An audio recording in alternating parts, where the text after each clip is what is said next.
আজকে ব্যান্ডেল চার্চে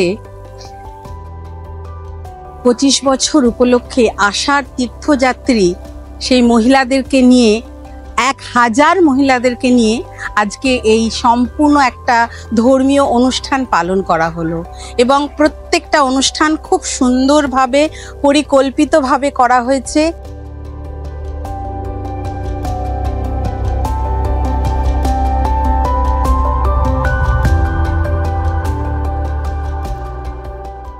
এবং এখানকার যারা অর্গানাইজ করেছে যে সমস্ত মায়েরা তারা খুব সুন্দরভাবে করেছে যাতে মানে কোথাও খুঁত না থাকে, খুব ভালো হয়েছে। এবং তারপরে যে আমাদের মাস যে উৎসর্গ হয়েছে তার যে ফাদারের যে বক্তব্য, তিনি যা বলেছেন আমাদেরকে, তিনি যা উপদেশ দিয়েছেন আমাদেরকে, সেটাও আমাদেরকে আজকে আমাদের জীবনের আরেকটা দিক তুলে ধরার জন্য যে আমরা কিভাবে পথ চলতে পারবো।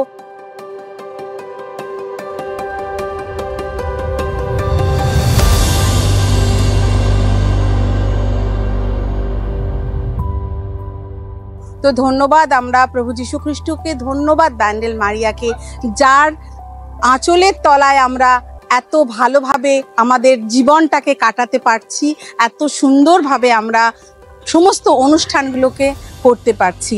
আর ধন্যবাদ আপনারা যারা এই সমস্ত অনুষ্ঠানটাকে, এই ধর্মীয় অনুষ্ঠানটাকে আপনারা কভার করলেন তাদেরকে। Thank you.